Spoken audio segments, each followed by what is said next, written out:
நம்ம தமிழ்நாடு கிட்டத்தட்ட 10 லட்சம் கோடிக்கு மேல கடன் வாங்கி வச்சுட்டு போயிருக்கிற கஜானாவை சுத்தமா தொடச்சி வலிச்சு வச்சுட்டு போயிருக்கிறப்போ இந்த பொறுப்பை நம்ம கையில எடுத்திருக்கிறோம். நம்ம தமிழ்நாடு அரசு 2036 நம்ம 2 trillion GDP அடைவோம்னு சொல்றாங்க. அது சாத்தியமா? Tamil Nadu wants to grow to a $1.5 trillion economy by 2035.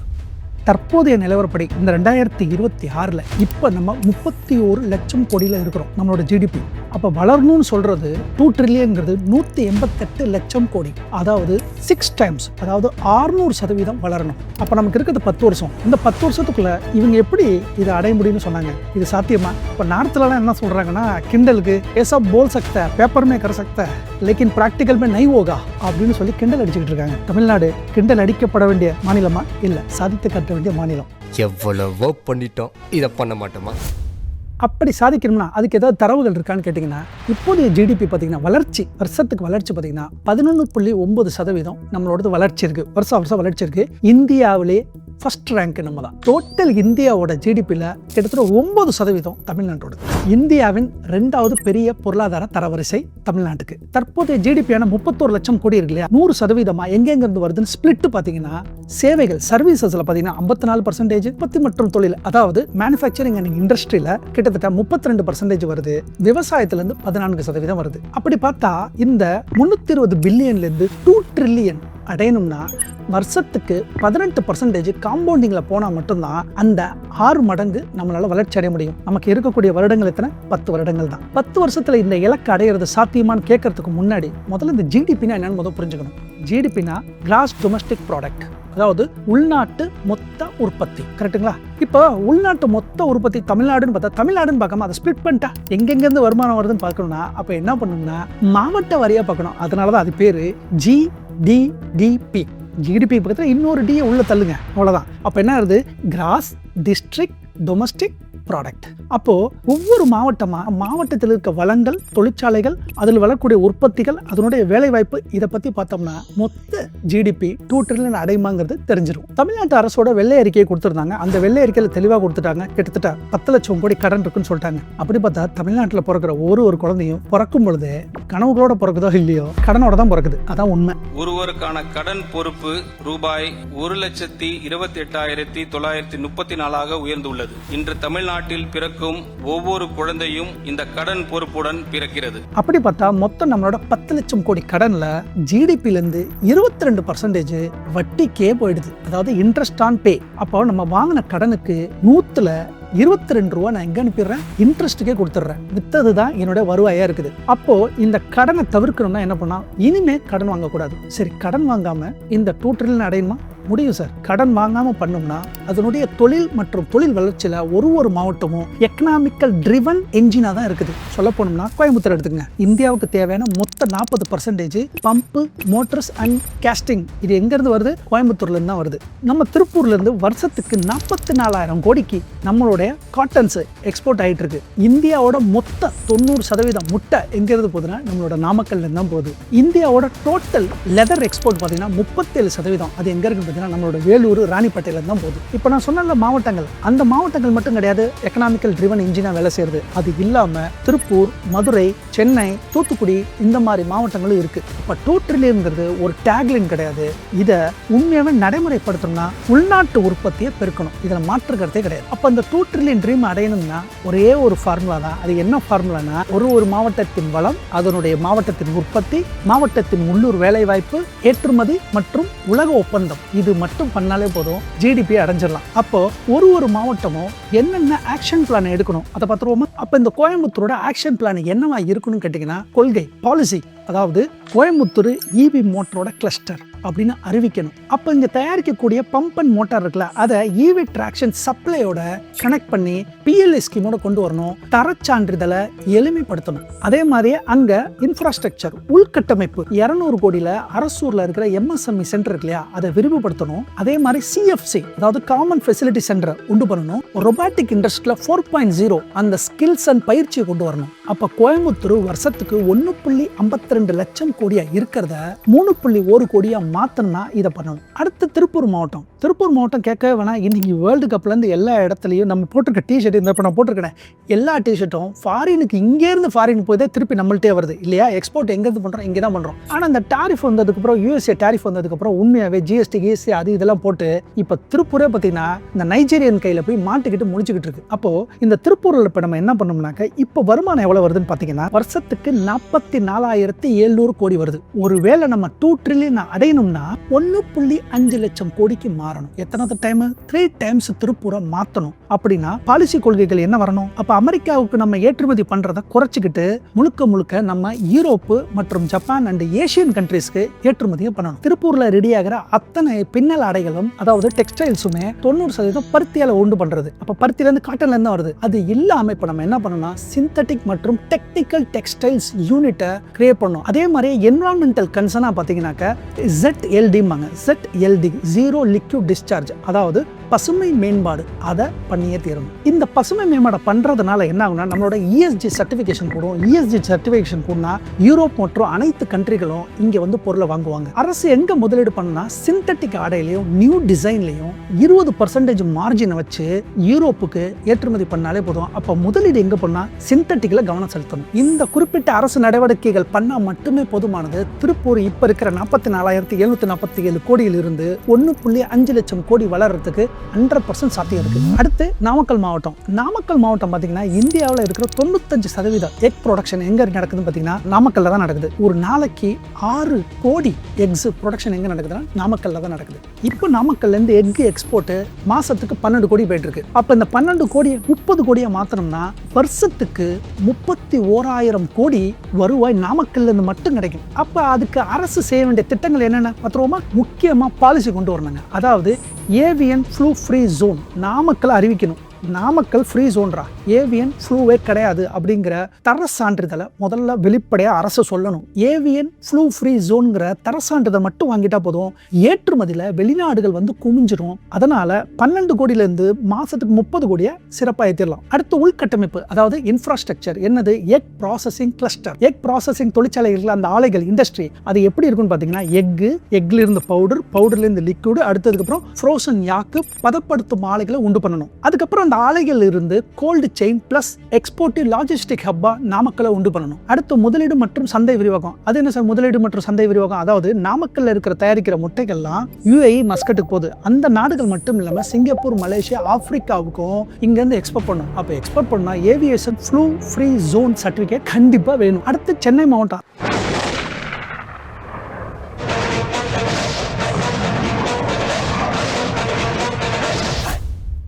2036 2 லட்சம் கோடி வருவாயை ஈட்டணும்னா, சென்னை மட்டும் 2 லட்சம் கோடி வருவாய் ஈட்டணும்னா துறைமுகங்களை வலுப்படுத்தணும். புதிய துறைமுகங்கள் உண்டு பண்ணிக்கிட்டே இருக்கணும். கார் தொழிற்சாலைகள் ஆல்ரெடி நிறைய வந்துருச்சு. இனிமே ஏரோஸ்கோப்பு, டிஃபென்ஸ் செக்டர், அது ரிலேட்டடா மேனுஃபேக்சரிங் யூனிட்ஸை கொண்டு வரணும். அடுத்து சென்னையில் இருக்க திரைப்படத்துறை. திரைப்படத்துறையில என்ன பண்ணணும்னா இப்ப இருக்கிற தென்னிந்திய திரைப்படத்துறைன்னு இருக்கிற பேரை தமிழ்நாடு திரைப்படத்துறைன்னு முதல்ல மாற்றணும். ஏன்னா கேரளாவில் கேரள திரைப்படத்துறைன்னு இருக்கு, ஆந்திராவில் ஆந்திர திரைப்படத்துறைன்னு இருக்கு, மும்பையில் மும்பை திரைப்படத்துறைன்னு இருக்கு. ஆனா தமிழ்நாட்டில் தென்னிந்திய திரைப்படத்துறைன்னு இருக்கு. அதை ஒழிச்சிட்டு தமிழ்நாடு திரைப்படத்துறைன்னு உண்டு பண்ணிட்டு தமிழர்கள், தமிழ் நடிகர்கள், கண்டென்ட் கிரியேட்டர்ஸ் அவங்களை எல்லாத்தையும் உள்ள கொண்டு வந்து ரெவன்யூவை ஏற்றணும்.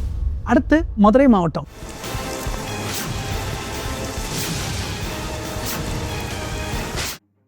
மதுரை மாவட்டத்தில் என்ன இருக்கு? மல்லி மற்றும் சுற்றுலாத்துறை. மதுரை மாவட்டத்தில் மல்லிப்பூ மற்றும் சுற்றுலா செயல் திட்டம். அதாவது நம்ம மல்லிப்பூவுக்கு GI டேக் எடுக்கணும், அதாவது ஜியோகிராபிக்கல் ஐடென்டிஃபிகேஷன் டேக் தமிழ்நாடு அரசு கொடுக்கணும். மதுரையில் மல்லிகைப்பூ வருஷத்துக்கு 1 ஏக்கருக்கு 3500 கிலோ உற்பத்தி ஆகுது. அப்ப இந்த உற்பத்தியில GI டேக், அந்த பிராண்ட் நேம் ப்ரமோஷனை தமிழ்நாடு அரசே கொண்டு வரணும். அதாவது ஜியோகிராபிக்கல் ஐடென்டிஃபிகேஷனை கொண்டு வரணும். அதுக்கப்புறம் கோல்டு செயின் கொண்டு வரணும், கோல்டு பாக்ஸ் வச்சு கொண்டு வரணும். அதுக்கப்புறம் லாஜிஸ்டிக் கொண்டு வரணும். அதுக்கப்புறம் ஏர்வேஸ் மூலியமா வெளிநாட்டுகளுக்கு மல்லிகைப்பூவை புலம்பெயரும் நாடுகள்ல தமிழ் மக்கள்லாம் இருக்காங்களா, அந்த மக்களுக்கு பூவை ஏற்றுமதி பண்ணணும். மதுரையில உள்கட்டமைப்பு, அதாவது இன்ஃப்ராஸ்ட்ரக்சர். என்ன இன்ஃப்ராஸ்ட்ரக்சர்? அதாவது மல்லிகைப்பூல இருந்து எசென்சியல் ஆயில் இருக்குல்ல, அப்ப இந்த எசென்சியல் இருந்து மல்லிகைப்பூல இருந்து எசென்சியல் ஆயில பிரிச்சு அத்தர் சொல்லுவோம்ல, அதை பிரிக்கிற தொழிற்சாலைகள், ஆலைகளை உண்டு பண்ணணும். அதுக்கப்புறம் மதுரை கோயில் இருக்குல்ல, மதுரை கோயில கவர்மெண்டே சொல்லணும் இது உலக அதிசயங்களில் ஒன்றுன்னு பெருமையா சொல்லி மதுரை கோயிலுக்கு கனடா பிரதமரை அழைக்கணும், சிங்கப்பூர் பிரதமர் அழைக்கணும், மலேசியன் பிரதமர் அழைக்கணும், மொரிஷியஸ் பிரதமர் அழைக்கணும், அழைச்சி அவர்களை விருந்தினர்களை அங்கே கொண்டு வந்து பிரம்மாண்டம் பண்ணணும் மதுரை கோவிலை.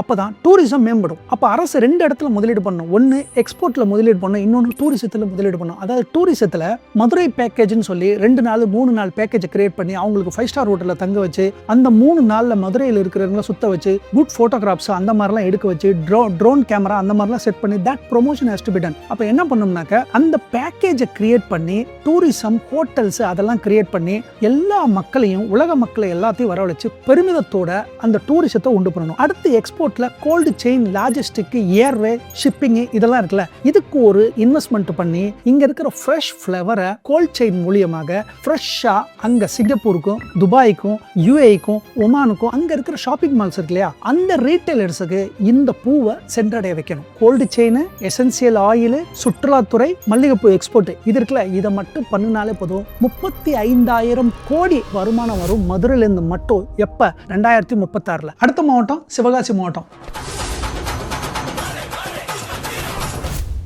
சிவகாசி மாவட்டத்தில் என்ன இருக்குது? பட்டாசு. அப்போ பட்டாசு தொழிற்சாலையை பார்த்தீங்கன்னா நம்ம தயாரிக்கிறோம், இருந்தாலும் சைனாவிலிருந்து அவன் லோ ப்ரைஸில் இங்கே எல்லாத்தையும் வந்து டம்ப் பண்ணிடுறான். இப்போ நம்ம தீபாவளிக்கு வெடிக்கிற வெடி எல்லாமே பார்த்தீங்கன்னா சைனீஸ் வெடி தான். உலகத்தில் விற்கக்கூடிய பட்டாசுகளில் 90% சீனால இருந்து தான் வருது. இப்போ தமிழ்நாடு அரசு கொள்கை முடிவாக என்ன பண்ணணும்னா, இனி சைனாவோட வெடியை இனி நாங்கள் இறக்குமதி செய்ய மாட்டோம்னு கொள்கை முடிவாக பாலிசி மேக்கிங் இமிடியேட்டாக பண்ணணும். முழுக்க இங்கே தயார் பண்ண உள்நாட்டு பட்டாசுகள் மட்டும் தான், உற்பத்தி மட்டும் தான் இங்கே நம்ம எடுத்து உபயோகிப்போம் அப்படின்னு கொள்கை முடிவை கொண்டு வரணும். வருஷத்துக்கு சிவகாசி 6,000 கோடி ரெவன்யூ பண்ணுது. அப்ப இந்த 6,000 கோடி 2036 அது எவ்வளவு இருக்குன்னு தெரியுமா? 30,000 கோடியா மாத்தணும். அப்ப அரசு செய்ய வேண்டிய 3 திட்டங்கள் என்ன இருக்கு? முதல்ல கொள்கை முடிவு, கிரீன் கிராக்கர் தரநிலை, CSIR நீரி, கிரீன் கிராக்கர் ஃபார்முலாவை வெளிப்படையா சொல்லணும். ஒரே சீரான தேசிய வழிகாட்டுதல் விதிமுறைகளை ஒழுங்குபடுத்தணும். மாநில தடை குழப்பம்னா நிறைய இருக்குங்க, அதெல்லாம் நீக்கணுங்க. அடுத்து இன்ஃப்ராஸ்ட்ரக்சர், எக்ஸ்போர்ட் லாஜிஸ்டிக்ஸ். அரசு இந்த சின்ன கன்சைன்மெண்ட் இருக்கு இல்லையா, அதுக்கு லாஜிஸ்டிக் ஷிப்பிங் லைனை ஏற்பாடு பண்ணணும். சேஃப்டி மற்றும் தொழிலாளர் மேம்பாடு. அப்ப என்னன்னா ஒரு தொழிலாளருக்கும் இன்சூரன்ஸ் கிட்டத்தட்ட 50 லட்சம் வரையும் அரசே ஏத்துக்கணும். வருஷத்துக்கு சைனா 26,000 கோடி வேர்ல்டு முழுக்க எக்ஸ்போர்ட் பண்றான். வருஷத்துக்கு 26,000 கோடி. நம்ம எவ்வளவு பண்றோம்? 6,000 கோடி சிவகாசில இருந்து பண்றோம். அதை நம்ம என்ன பண்ணணும்னா 30,000 கோடியை மாத்தணும்னா கிரீன் கிராக்கர் ஏற்றுமதி பிளஸ் மெக்கானிசத்தை உண்டு பண்ணணும். எங்கெல்லாம் ஏற்றுமதி பண்ணலாம்? தென்னாப்பிரிக்கா, யூரோப்பு, ஏசியன் கண்ட்ரீஸ்க்கு கிரீன் கிராக்கர் எக்ஸ்போர்ட் இருக்கு இல்லையா, அதை மேம்படுத்தி அந்த மெக்கானிசத்தை உண்டு பண்ணாலே போதும், நம்மளும் 30,000 கோடிக்கு வருஷத்துக்கு எக்ஸ்போர்ட் பண்ண முடியும். அடுத்து தமிழ்நாட்டில் மறைஞ்சிருக்கும் சில எக்கனாமியை பத்தி பேசியே தீரணும். என்னன்னா ப்ளூ எக்கனாமி. ப்ளூ எக்கனாமினா மீன் மற்றும் கடல் உணவு. இந்தியாவின் 2வது நீளமான கடற்கரை கொண்ட மாநிலம் எதுன்னு கேட்டீங்கன்னா தமிழ்நாடு தான். ஆனா நம்ம 1076 கிலோமீட்டர் நம்மளோட கடற்கரை. அந்த கடற்கரையில நம்ம 16% மட்டும்தான் உற்பத்திக்காக பயன்படுத்துகிறோம். மித்தது எல்லாமே பயன்படுத்தவே இல்லை. மாறாக ஆந்திராவை பார்த்துக்கிட்டீங்கன்னா 95% அவங்களோட கடற்கரையை நல்லா பயன்படுத்துறாங்க. மீன்பிடி தொழில் பண்றாங்க, மீன் வளர்ச்சி பண்றாங்க. மீன்வளத்துறை அமைச்சர்கள் அங்க போய் உட்கார்ந்துறாரு. கடல் உணவு ஏற்றுமதி பண்றதுல 95% பயன்படுத்துறாங்க ஆந்திர மாநிலம். அதே மாதிரி தமிழ்நாடு என்ன பண்ணணும்? 16%லிருந்து 100% நம்மளும் பயன்படுத்தணும். 16% தான் இதுவரை யூஸ் பண்ணிட்டு இருக்கோம். இப்ப எடுத்துட்டு இருக்க 6,900 கோடியை நம்ம 42,000 கோடியா 2036 கொண்டாட முடியும். பிடிச்ச மீனை ரா ஷ்ரிம்ப்ங்கிற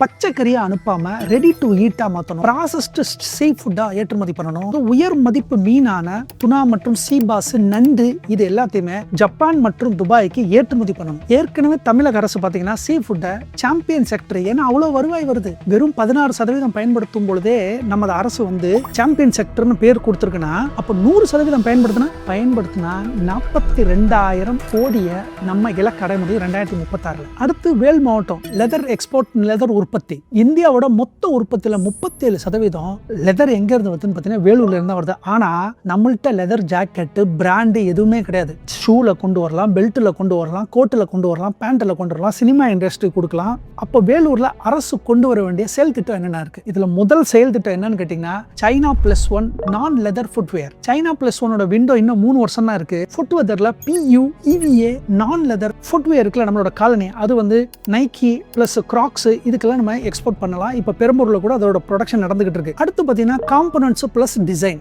ஆமாங்க, தோல்னு சொல்லிட்டா வெறும் தோல் மட்டும் கிடையாது. தோலுக்கு அடுத்து என்ன இருக்கு? நமக்கு கீழே இருக்கிற ஹீல்ஸ் இருக்கு. டிசைன் ஸ்டுடியோ பண்ணலாம். ஃபைனல் ப்ராடக்டா பண்ணி எக்ஸ்போர்ட் பண்றது. காம்பனன்ட்ஸ் மற்றும் டிசைன்ல அரசு மும்முரப்படுத்தணும். அடுத்து ஒயிட் எக்கனாமி. என்ன ப்ளூ எக்கனாமில எப்படி ஃபிஷர் அண்ட் சீ ஃபுட்டை பார்த்தோம், அதே மாதிரி ஒயிட் எக்கனாமி என்ன? பால் மற்றும் பால் பொருட்கள். தமிழ்நாடு ஒரு நாளைக்கு 1.45 கோடி பால் லிட்டர் நம்ம உற்பத்தி பண்றோம். அதுல 20 லட்சம் பேர் பெண்களே வேலை செய்யறாங்க. அப்ப இந்த ஒயிட் எக்கனாமில பால் மற்றும் பால் பொருட்கள் செயல் திட்டத்தில் அரசு செய்ய வேண்டிய 3 கடமைகள் என்னென்ன இருக்குன்னா, first 1 way and cashing protein. அதாவது வெறும் பாலை மட்டும் அனுப்பிச்சிங்கன்னா பாலுக்குரிய லிட்டர் தான். அதே வேல்யூ ஆடட் ப்ராடக்டா நீங்க சீஸ், கீ அந்த மாதிரி பண்ணீங்கன்னா அதிகம். அதாவது ரா மீனா நம்ம அனுப்பாம ரெடி டு ஈட் ஃபுட்டா மாற்றும் பொழுது அதுல 35% மார்ஜின் நமக்கு கிடைக்கும். டைரக்டா மீனா விற்காம இப்படி பண்றதுனால. அதே மாதிரி பால்லையும் மோர், தயிர், வெண்ணெய், கீ, சீஸ் இதை உற்பத்தி பண்ணா 35% அதிக நமக்கு லாபம் வரும். இதுக்கு பேர் என்னன்னாக்கா வேல்யூ ஆடட் ப்ராடக்ட்னு சொல்லுவாங்க. அப்ப இந்த வேல்யூ ஆடட் ப்ராடக்ட்டை எங்க அனுப்பலாம்னா முழுக்க கல்ஃப் கண்ட்ரீஸ்க்கு.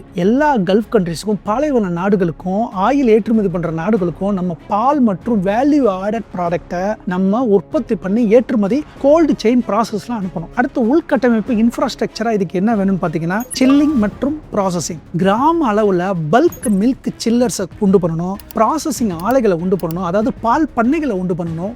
கிராமத்துக்கு ஒரு கிராமத்துக்கும் பால் பண்ணையை உண்டு பண்ணணும். ஆவின் ப்ராசஸிங் இருக்குல்ல, அதை நவீனப்படுத்தணும். அடுத்து புரோட்டீன் டெரிவேட்டிவ்ஸ் ஆலைகளை உண்டு பண்ணணும். இதெல்லாம் எங்க பண்ணணும்? இன்ஃப்ராஸ்ட்ரக்சர்ல பண்ணணும். இதை பண்ணுனா 3x மாறும் பொழுது கிட்டத்தட்ட 80,000 கோடி பாலில் மட்டுமே வரும். இப்போ நம்ம சொன்னோம்ல அரசு இதெல்லாம் பண்ணணும், நம்ம பாட்டு அடிக்கிட்டே இருந்தோம் இல்லையா? இதெல்லாம் பண்ணணும். முதல்ல என்ன வேணும்னா மின்சாரம் வேணும். மத்திய அரசுகிட்ட இருந்து வருது, பவர் எல்லாம் வருது, ரைட்டு. இருந்தாலும் அந்த பவரை மட்டும் நம்ம நம்பி இருந்தோம்னா நம்ம ரெவன்யூவை நம்மளால பாதுகாக்க முடியாது. அப்போ நம்ம என்ன பண்ணோம்னா ஓனா சோலார் சிஸ்டம். அப்போ நம்ம என்ன பண்ணோம்னா 100 ஏக்கர், 200 ஏக்கர், 500 ஏக்கர்ல எங்கெங்கெல்லாம் காலி இடங்கள் இருக்கோ, எந்த இடத்துல சூரிய வெளிச்சம் அதிக இடத்துல படுதோ அதை சர்வே ரிப்போர்ட்டுக்கு எடுத்து அந்த இடத்துல மேலே சோலார் பேனல்ஸ் போட்டுரும். கீழே ஆடு வளர்ப்பு, கீழே ஆடு வளர்ப்பு, மேலே சோலார் பேனல். அதிலிருந்து வரக்கூடிய பவரை வச்சு தான் அங்கேருந்து டிரான்ஸ்ஃபார்மரை, அங்கேருந்து கிரிட்டை வச்சு மூவ் பண்ணி தான் இந்த மாதிரி தொழில்களுக்கெல்லாம் நம்ம பயன்படுத்தணும். அடுத்து இந்த டேட்டா சென்டர் மேலே கவனம் வைக்கணும். இந்த டேட்டா சென்டர் உண்மைதான், ஏஐ ரொம்ப அவசியம் தான். டேட்டா சென்டர் வேணும்னா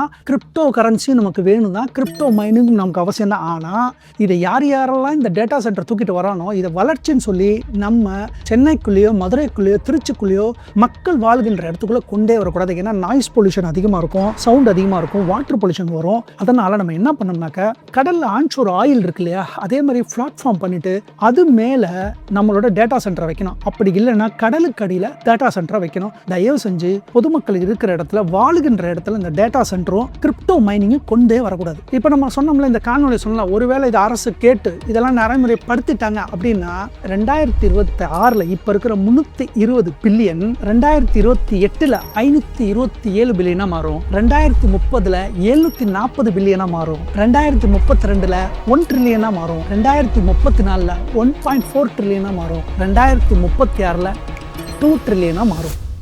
தமிழ்நாட்டில் அப்பா அம்மாக்கள் கஷ்டப்பட்டு பசங்களை படிக்க வச்சிடறாங்க. பசங்களும் கஷ்டப்பட்டு படிச்சுட்டு நம்ம தமிழ் பசங்க வேலை கிடைக்காம தெருவா ரெஸ்யூமை வச்சுக்கிட்டு வேலை தேடி அலைஞ்சிக்கிட்டு இருக்காங்க. அப்போ தமிழக அரசு என்ன பண்ணலாம்னாக்க, இப்போ பிரைவேட்டாக இருக்கிற ஜொமேட்டோ, ஸ்விக்கிலாம் இருக்குல்ல, அதை எல்லாத்தையுமே தடை பண்ணிட்டு தமிழக அரசு அதனுடைய ஓன் டெலிவரி ஆப்பு கொண்டு வரணும். அதாவது ஃபுட் டெலிவரி ஆப்பு கொண்டு வரணும். அந்த டெலிவரி ஆப்பில் 5 வருஷத்துக்கு மேலே வேலை செய்கிற அனைத்து பசங்களும், தமிழ் பசங்களும் எல்லாத்துக்கும் அரசு வேலை வாய்ப்புங்கிறத உறுதி பண்ணணும். இதனால என்னாகும், வேலை வாய்ப்பு இல்லைங்கிற பசங்களுக்கு நம்ம இலவசமாக அவங்க அக்கௌண்ட்ல போய் 3000 தரேன், 4000 தரேன், மானியம் தரேங்கிறத விட்டுட்டு அவங்களுக்கு இந்த மாதிரி வேலை வாய்ப்பு கொடுக்கும்போது அவனும் இன்னும் 4 வருஷத்துல நானும் கவர்மெண்ட் ஜாப் ஆயிடுவேங்கிற நம்பிக்கையில அவனும் சிறப்பாக வேலை பார்ப்பான். அப்ப நம்ம இவ்வளவு நேரம் நம்ம சொன்னோமே, தமிழ்நாட்டில் மக்கள் தொகை ஏதாவது பிரச்சனையா? இல்ல. கல்வியில் ஏதாவது குறைஞ்சிட்டோமா? இல்ல. வேலை செய்யறதுக்கு நான் ஏதாவது தயக்கமா? கை கால் நொண்டியா? கிடையாது. எல்லாம் ரெடியா இருக்கான். அரசு வேலை வாய்ப்பு ஏற்படுத்தணும். இவ்வளவு நேரம் பேசணுமே, இதுல நம்ம ஏதாவது பேசணுமா? சாராயத்தை என்னது ஏத்தணும், அதோட உற்பத்தி எப்படின்னு எங்கேயா நம்ம ஏதாவது பேசணுமா? கிடையாதுங்க. ஏங்க நம்ம 2வது இடத்துல இருக்கலாம், ஃபர்ஸ்ட்ல யார் இருக்கிறா? மகாராஷ்டிரா இருக்கிறான்ல. ஏன் நம்மளால வர முடியாதா? ஒன்றும் இல்லைங்க, வேலை வாய்ப்பை ஏற்படுத்தணுங்க. இப்போ நான் சொன்னேன் இல்லையா, மீன் வளத்துறை, பால் வளத்துறை, பட்டாசு, தேங்காய், பால், இதை மட்டும் பண்ணாலே போதுங்க. இண்டஸ்ட்ரி பெருசாகும். இண்டஸ்ட்ரி பெருசாகும்போது வேலை வாய்ப்பு வரும். வேலை வாய்ப்பு கொடுக்கும்போது ரெவன்யூ வரும். இவ்வளவுதாங்க. தமிழக அரசு 2026 2036 31 லட்சம் கோடியிலிருந்து 188 லட்சமா மாறும் அப்படிங்கிற நம்பிக்கையோட இந்த காணொலியை முடிச்சுக்கிறேன். நன்றி மக்களே.